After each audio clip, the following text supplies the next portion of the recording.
नमस्कार, मैं रचना शर्मा चढ़ती कला टाइम टीवी देख रहे सभी दर्शकों का स्वागत करती हूं। आप देख रहे हैं हरियाणा के समाचार। समाचारों की शुरुआत से पहले एक नजर आज की मुख्य सुर्खियों पर।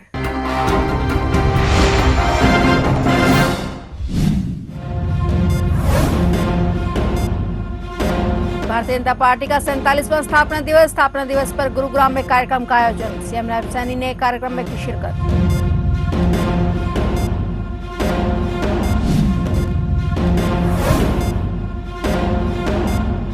हरियाणा सीएम को मिली धमकी। चंडीगढ़ और पंजाब के स्कूलों में धमाकों की धमकी। पुलिस ने स्कूलों में गहन जांच अभियान चलाया।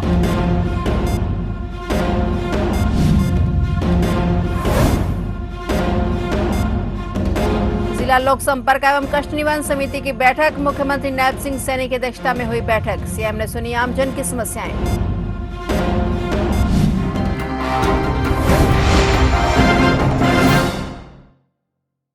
और अब समाचार विस्तार से। आज 6 अप्रैल को भारतीय जनता पार्टी अपना 47वां स्थापना दिवस मना रही है। इस अवसर पर हरियाणा के सभी बूथ स्तर पर झंडे फहराए गए। पार्टी प्रदेश में बूथ स्तर पर अपना स्थापना दिवस मनाया जा रहा है और पार्टी के सभी कार्यकर्ताओं ने अपने अपने घरों पर भी पार्टी का झंडा फहराया। प्रदेश के 19,000 बूथों पर कार्यक्रम का आयोजन किया गया। इसी कड़ी में गुरुग्राम में एक कार्यक्रम का आयोजन किया गया। कार्यक्रम में सीएम नायब सिंह सैनी ने शिरकत की। सीएम नायब सिंह सैनी ने गुरुग्राम के गुरु कमल में आयोजित स्थापना दिवस समारोह में उपस्थित होकर कार्यकर्ता साथियों को हार्दिक बधाई दी। उन्होंने कहा कि राष्ट्र प्रथम के मूल मंत्र के साथ जनसेवा, संगठन विस्तार और राष्ट्र के नवनिर्माण के संकल्प को आगे बढ़ाते हुए भारतीय जनता पार्टी के 47 वर्ष पूर्ण होने पर सभी कार्यकर्ता साथियों को हार्दिक बधाई। उन्होंने कहा कि 6 अप्रैल 1980 से शुरू हुई यह गौरवशाली यात्रा आज एक विराट स्वरूप ले चुकी है। विश्व के सबसे बड़े राजनीतिक संगठन के रूप में स्थापित भाजपा का हिस्सा बनकर देश के परिवारजनों की सेवा में योगदान देना हम सभी के लिए गर्व के साथ साथ एक अहम दायित्व भी है। इस अवसर पर भारत रत्न पूर्व प्रधानमंत्री श्रद्धेय अटल बिहारी वाजपेयी जी की प्रतिमा पर सीएम ने अनावरण किया और सीएम बोले कि पूर्व पीएम अटल बिहारी वाजपेयी का व्यक्तित्व और कृतित्व हम सभी के लिए प्रेरणा का अमिट स्रोत है, जो हमें निरंतर राष्ट्र पथ पर आगे बढ़ने की प्रेरणा देता रहेगा। और आज ही के दिन भारतीय जनता पार्टी अलग एक भारत को दिशा देने के लिए वो खड़ी हुई थी। जो विचार लेकर के हम सब चले हुए हैं, आप सब देखते भी हैं कि पार्टी ने राष्ट्र के लिए कि मेरा भारत मजबूत हो, मेरा भारत सशक्त हो, जनसंघ को भी साथियों दांव के ऊपर लगाने का काम अगर किसी ने किया है तो वो भारतीय जनता पार्टी के हमारे वरिष्ठ नेताओं ने किया है। ये श्रेय जाता है। नहीं तो साथियों, आप सब देखते हैं आज के समय के अंदर या इतिहास के अंदर कभी हमें देखने को नहीं मिलता कि एक राष्ट्र के लिए अपनी पार्टी को ही दांव के ऊपर लगा दिया हो। नहीं तो साथियों, पार्टी को लेकर के जब पार्टी का गठन होता है, उसको लेकर के तो दादा चलाएगा, बेटा चलाएगा, पोता चलाएगा, ये चलता रहता है। परंतु जो विजन अगर भारतीय जनता पार्टी के नेताओं के सामने था, वो विजन था इस भारत का साथियों विकास करना, इस भारत मां को उच्च कोटि के ऊपर पहुंचाना। ये विजन ये हमारे नेताओं का था। और जब इस प्रकार की बात आई तो साथियों, जनसंघ जैसा दल जो भारत को एक दिशा देने का काम कर रहा था, तो उसको भी साथियों उन्होंने मर्ज करने का काम किया है। और उसके बाद अटल बिहारी वाजपेयी जी जैसा हमारे संगठन के नेताओं ने, साथियों मैंने कहा है कि हमारी फर्स्ट रो के अंदर जो हमारे वरिष्ठ नेता बैठे हैं, ये लगातार इनका संघर्ष, इनका त्याग, इनकी तपस्या साथियों उस झंडे को लेकर के लगातार काम करते रहे हैं। और आज उसके परिणाम, सुखद परिणाम भारत के सामने वो नजर आ रहे हैं। ये भारतीय जनता पार्टी का विचार है। हरियाणा के मुख्यमंत्री नायब सिंह सैनी को एक बार फिर से धमकी मिली है। चंडीगढ़ के स्कूलों को सोमवार सुबह मिले मेल में ये थ्रेट दिया गया। मेल में लिखा कि सीएम नायब सैनी चंडीगढ़ में रहने ने बम धमाके, ग्रेनेड हमले चलते रहेंगे। इसी के साथ ही कहा गया कि हम चंडीगढ़ और पंजाब के कई स्कूलों को निशाना बनाएंगे। 1 अप्रैल को चंडीगढ़ में भाजपा मुख्यालय पर ग्रेनेड हमला हुआ था और ईमेल में आपत्तिजनक भाषा का इस्तेमाल किया गया था, जिसमें लिखा गया था कि अपने बच्चों को बचाओ। धमकी मिलने के बाद स्कूल प्रबंधन और प्रशासन तुरंत सक्रिय हो गए हैं और पुलिस को सूचना दी गई। हाई अलर्ट पर जारी कर दिया गया। सूचना मिलते ही पुलिस की टीमें बम स्क्वाड और डॉग स्क्वाड के साथ मौके पर पहुंची। उन्होंने स्कूल परिसरों की गहन जांच शुरू कर दी है। ईमेल में मुख्यमंत्री को निशाना बनाने के साथ साथ शहर के स्कूलों, ट्रेनों को भी बम से उड़ाने का अल्टीमेटम दिया गया है। मुख्यमंत्री नायब सिंह सैनी की अध्यक्षता में आज गुरुग्राम में जिला लोक संपर्क एवं कष्ट निवारण समिति की बैठक हुई। बैठक के एजेंडे में 15 परिवाद रखे गए। बैठक में उद्योग एवं वाणिज्य मंत्री राव नरवीर सिंह समेत सभी स्थानीय विधायक और प्रशासनिक अधिकारी मौजूद रहे। इस मौके पर मुख्यमंत्री नायब सिंह सैनी की अध्यक्षता में गुरुग्राम के जिला लोक संपर्क एवं कष्ट निवारण समिति की बैठक में आमजन की समस्याएं सुनी गई। बैठक के एजेंडे में शामिल 15 परिवादों पर गंभीरता से विस्तार पूर्वक चर्चा की गई और विचार विमर्श किया गया, ताकि आमजन की समस्याओं का त्वरित, प्रभावी और पारदर्शी समाधान सुनिश्चित किया जा सके। वहीं सीएम नायब सैनी ने जनता को पेश आ रही समस्याओं के समाधान के लिए अधिकारियों को निर्देश दिए।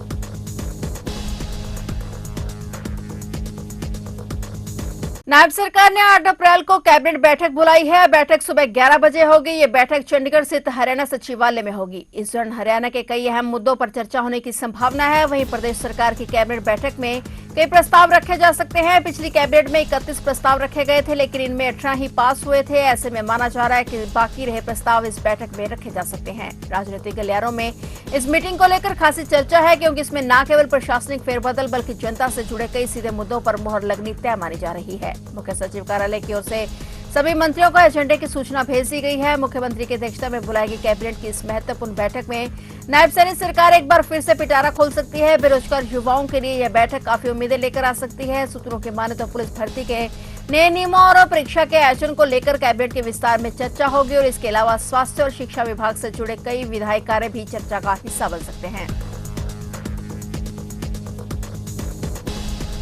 केंद्रीय मंत्री मनोहर लाल खट्टर ने करनाल में नई फसल को लेकर किसानों को शुभकामनाएं दी। उन्होंने कहा कि गेहूं की फसल अब पूरी तरह से तैयार होकर मंडियों में आनी शुरू हो चुकी है। साथ ही उन्होंने भरोसा दिलाया कि हरियाणा के सभी मंडियों में किसानों के लिए बेहतर और सुचारू व्यवस्थाएं सुनिश्चित की गई हैं। वहीं राजनीतिक मुद्दों पर बोलते हुए मनोहर लाल खट्टर ने आम आदमी पार्टी और कांग्रेस दोनों पर निशाना साधा। राघव चड्ढा के संदर्भ में उन्होंने कहा कि यह आपका आंतरिक विषय है, लेकिन किसी भी पार्टी में अभिव्यक्ति की स्वतंत्रता होनी चाहिए। उन्होंने आरोप लगाया कि जिन दलों में अंदरूनी कलह होती है, वहां नेताओं की आवाज दबा दी जाती है, जिसके चलते नेता धीरे धीरे पार्टी छोड़ने लगते हैं। इस दौरान उन्होंने राघव चड्ढा को एक सक्षम सांसद और प्रभावशाली वक्ता भी बताया। और वहीं हरियाणा के मुख्यमंत्री नायब सिंह सैनी के पंजाब दौरे का जिक्र करते हुए केंद्रीय मंत्री ने कहा कि वहां के लोगों का रुझान तेजी से भारतीय जनता पार्टी की ओर बढ़ रहा है। आरती एसोसिएशन और कई प्रतिनिधि उनसे मिल चुके हैं, जो यह संकेत देता है कि पंजाब की राजनीति में आने वाले समय में बड़ा बदलाव देखने को मिल सकता है। देखिए, पहली बात तो यह है कि वो आम आदमी पार्टी का अपना अंदरूनी विषय है, मुझे बोलने का अधिकार नहीं है। फिर भी जैसे एक चर्चा चलती है, उसके अंदर सभी पार्टियों को, जैसे पार्टियों सब देखते भी हैं। पार्टियों में डेमोक्रेसी होनी चाहिए, पार्टियों में सबको अपनी बात कहने का अधिकार होना चाहिए। ये कहीं भी कोई अड़चन ना लोकसभा में आती है ना राज्यसभा में आती है। लेकिन इंटरनली जिन पार्टियों के अंदर बहुत से विवाद चले रहते हैं और वो किसी दूसरे नेता को बनने देते नहीं है, वो कांग्रेस भी ऐसी है, आम आदमी पार्टी का भी बहुत बुरा हाल है। आम आदमी पार्टी के कितने ही नेता, हालांकि बहुत सारे देश में कहीं नहीं है, दिल्ली में तो राज किया या पंजाब में राज कर रहे हैं, और उतने में भी वो जितने नेता उनके साथ जुड़े और धीरे धीरे करके वो उनको छोड़ के जा रहे हैं। और कहीं ना कहीं जो हमको सुनने में मिलता है कि उस पार्टी के अंदर एक जैसा एक ही व्यक्ति का जो से चलती है, उस व्यक्ति के अतिरिक्त कोई विचार रखता है तो वहाँ उनको बर्दाश्त नहीं होता, सहन नहीं होता है। अच्छा नहीं है। जहाँ तक चड्ढा जी की बात है, एक अच्छे सांसद हैं और पार्लियामेंट में भी बहुत अच्छे प्रकार से विषय लोगों के रखते हैं। अब वो ठीक है कि विरोधी दल के नाते से एक विचार भिन्नता या विरोध करना, वो सब पार्टियों का अपना एक अधिकार भी है, वो करना है, कोई दिक्कत नहीं है। हम उनकी सारी बातों का उत्तर भी सबका देते हैं, लेकिन उनके विवाद के कारण से आगे क्या होता है उनका अपना इंटरनल मामला है। कैबिनेट मंत्री श्याम सिंह राणा पिपली और थानेसर अनाज मंडी में पहुंचे। इस दौरान उन्होंने मंडी व्यवस्थाओं का जायजा लिया और कहा कि इस बार किसानों की सुविधा के लिए व्यवस्थाओं में बदलाव किया गया है, ताकि खरीद प्रक्रिया पहले से बेहतर और सुचारू हो सके। कृषि मंत्री ने भरोसा दिलाते हुए कहा कि किसानों की गेहूं की फसल का एक एक दाना खरीदा जाएगा और उन्होंने स्पष्ट किया कि यदि किसी किसान के ट्रैक्टर पर नंबर प्लेट नहीं भी है तो भी जांच के बाद उसकी फसल की खरीद सुनिश्चित की जाएगी। वहीं इस दौरान उन्होंने विपक्ष पर भी निशाना साधा। ये माननीय मुख्यमंत्री जी और हमारे प्रदेश के अध्यक्ष जी का निर्देश है। अभी जितने विधायक हैं, जितने मंत्री हैं, सब किसानों की, आड़तियों की कुछ समस्याएं और मंडियों में का दौरा रखें, मंडियों में जाएं। सीजन ये बड़ा छोटा सा होता है। हमारा सीजन ये साड़ी का सीजन है, वैसे तो रबी कहते हैं इसको। साड़ी के सीजन में बहुत अहम सीजन है। सारे साल का खर्चा मजदूर भी, किसान भी, खाने का अनाज भी इसी सीजन में करके इकट्ठा रखता है, और देश का बफर स्टॉक भी इसी सीजन में पूरा होता है। चावल और गेहूं, चावल हमारा दुनिया में सबसे ज़्यादा पैदा होता है, गेहूं भी काफ़ी संख्या में हम पैदा करते हैं और देश का बफर स्टॉक को पूरा कर लेते हैं। और इसमें जो स्थिति है, अब परिवर्तन तो साथ साथ चलता रहता है। कुछ परिवर्तन जो चले हैं, वो अवस्था का परिवर्तन भी साथ साथ होता रहता है। वो परिवर्तन भी चलता है, उसको समझाने के लिए थोड़ा टाइम लग जाता है। पहले एक परिवर्तन हुआ भाई, किसान के खाते में पैसे डलने शुरू हुए। ये भारतीय जनता पार्टी की देन है, और उसमें भी कुछ दिक्कतें आई थी, लेकिन बाद में पता लगा तो योजना बहुत अच्छी है। 48 घंटे में जितना किसी का माल था, अनाज था, सारे का पैसा पड़ गया उसके खाते में। अब वो इसको ठीक करा। ये जो व्यवस्था है, कोई गड़बड़ ना हो, जैसे दान के कई आरोप लगे, अब उस व्यवस्था को कैसे ठीक करोगे? अब उस व्यवस्था को ठीक करने के लिए सरकार प्रयास कर रही है। भाई गेट पास कटेगा या मंडी के क्षेत्र में कट सकता है गेट पास, बाहर नहीं कटेगा। वो ट्रैक्टर पे ले आए, ट्राली पे ले आए। एक मेरे पास कागज है, मैं पढ़ के सुना दूंगा आपको इसके बाद। तो वो स्थिति है, तो किसान को कोई दिक्कत तो आएगी नहीं। गेट पे तो सिर्फ गेट पास ही कटेगा, बाकी सारा काम आड़ती की दुकान पे जब माल आ जाएगा, साफ हो जाएगा, उसकी बोली हो जाएगी, तुलना लग जाएगा, साथ साथ हो जाएगा, वो कोई दिक्कत नहीं है। पूर्व विधायक लीलाराम के कार्यालय पर भाजपा कार्यकर्ताओं द्वारा पार्टी का स्थापना दिवस मनाया गया, जिसमें पार्टी के सभी कार्यकर्ताओं ने एक दूसरे को मिठाई खिलाकर कार्यकर्ताओं को बधाई दी। लीलाराम के कार्यालय में सुबह से ही देसी घी की जलेबियों का भंडारा लगाया गया और सभी पार्टी कार्यकर्ताओं ने एक दूसरे को बधाई देते हुए पार्टी के लिए मंगल कामना की। पूर्व विधायक लीलाराम ने कहा कि आज भारतीय जनता पार्टी देश और प्रदेश में लगातार शासन कर रही है और भारतीय जनता पार्टी के अच्छे कार्यों को देखते हुए सभी लोग भाजपा से जुड़ना चाहते हैं। हरियाणा में लगातार तीसरी बार भाजपा ने सरकार बनाकर एक मिसाल कायम की है और लोगों की उम्मीदों पर खरा उतरते हुए आज जन जन के अंदर भारतीय जनता पार्टी के प्रति आदर और सम्मान है। पार्टी के स्थापना दिवस पर लीलाराम ने पार्टी के पुराने कार्यकर्ताओं को सम्मानित किया।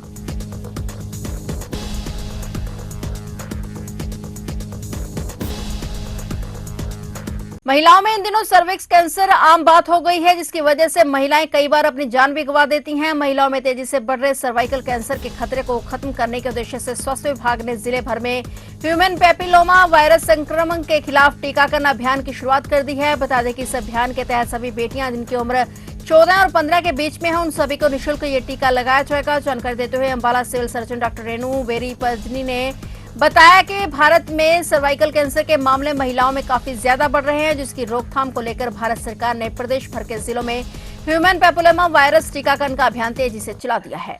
जी, ये जो HPV वैक्सीन है, ये मेनली ह्यूमन पैपिलोमा वायरस है। ये क्या करती है कि ये अपने वॉर्ड्स वगैरह करती है। साथ में जो मेन जिस पर्पस के लिए सरकार ने ये करा है कि इसका एक बहुत बड़ा रोल है अपना सर्वाइकल कैंसर में। तो जो ह्यूमन पैपिलोमा वायरस है वो पॉजिटिव एजेंट होता है उसका सर्वाइकल कैंसर का। तो और इंडिया में ये एक बहुत बड़ा बर्डन है। Cervical cancer is one of the most common cancers in women. तो इसको प्रिवेंट करने के लिए HPV वैक्सीन हम लोग अब गवर्नमेंट ने शेड्यूल करी है। स्पेशली जो अब इस शेड्यूल में ये 14 से 15 साल की उम्र की लड़कियों के बीच में है, जिनकी एज है, उनको दी जाती है। बट अदरवाइज ये जो प्राइवेट सेक्टर में लगती है, ये 9 साल की लड़कियों से स्टार्ट होती है। और इसका ये मतलब कि सर्वाइकल कैंसर को प्रिवेंट करने के लिए ये बहुत इफेक्टिव वैक्सीन है। इसका कोई नुकसान नहीं है। ये प्राइवेट सेक्टर में बहुत टाइम से लग रही है, ये अब्रॉड में बहुत टाइम से लग रही है और वेल स्टडीड वैक्सीन है। इसकी बहुत अच्छे से रिसर्च हो चुकी है। इसका कोई भी साइड इफेक्ट नहीं है। करनाल में आशा वर्करों ने अपनी मांगों को लेकर प्रदर्शन किया और जिला सचिवालय में पहुंचकर प्रशासन को सरकार के नाम ज्ञापन सौंपा। आज सोमवार को आशा वर्कर सेक्टर 12 फवारा बाग में एकत्रित हुई और प्रदर्शन करते हुए जिला सचिवालय पहुंची आशा वर्करों ने सरकार के खिलाफ जमकर नारेबाजी की। आशा वर्करों ने मांगों से युक्त जिला प्रशासन को सरकार के नाम ज्ञापन भी सौंपा और आशा वर्करों का कहना है कि सरकार ने यदि उनकी मांगों को पूरा नहीं किया तो वे आंदोलन को तेज करने पर मजबूर होंगी। आज हमारे पूरे देश में आज एक दिन का प्रदर्शन है ऑल इंडिया के आह्वान पे, और पूरे देश के आशा वर्कर आज सड़कों पर है। और जो हमारा सेंट्रल गवर्नमेंट के द्वारा 2025 में 1500 रुपये की नोटिफिकेशन और लागू किया था, अब तक वो सरकार ने, सेंट्रल गवर्नमेंट ने नहीं लागू किया, क्योंकि वो पूरे देश में लागू होना है और ज़रूरी है ये, क्योंकि आशा वर्करों पे इतना काम है कि बहुत ज़्यादा दबाव डल रहा है काम का। और हम सरकार से कहना चाहते हैं ये सेंट्रल गवर्नमेंट से कि इसे तुरंत प्रभाव से लागू किया जाए। और हरियाणा सरकार से भी हमारी ये है कि जो हमारी हरियाणा सरकार के से हमारी मांगे हैं कि जो आरोग्य मंदिर के 1000 रुपये कटौती की है, और जो न्यूनतम वेतन हमारा 26,000 रुपये हम कह रहे हैं कर्मचारी का दर्जा दो, न्यूनतम वेतन दो, और ये SIPF की भी सुविधा आशा वर्कर को दो, और सामाजिक सुरक्षा की भी सरकार जिम्मेवारी ले, क्योंकि जब आशा वर्कर आम जनता को संभालती है, जिनकी जिम्मेवारी लेती है, तो आशा वर्कर की जिम्मेवारी हरियाणा सरकार की जो जिम्मेवारी बनती है कि इनकी सामाजिक सुरक्षा की भी आशा वर्कर की जिम्मेवारी। तो आज प्रदर्शन का क्या प्रारूप रहने वाला है? आज प्रदर्शन का प्रारूप ये रहेगा कि आज हम प्रदर्शन करते DC साहब को अपना मांग पत्र देंगे, और एक सेंट्रल गवर्नमेंट को जाएगा, एक हरियाणा सरकार को जाएगा। फिलहाल हरियाणा के समाचारों में इतना ही, और नए समाचारों के साथ फिर से हाजिर होंगे। तब तक के लिए देखते रहिए चढ़ती कला टाइम TV।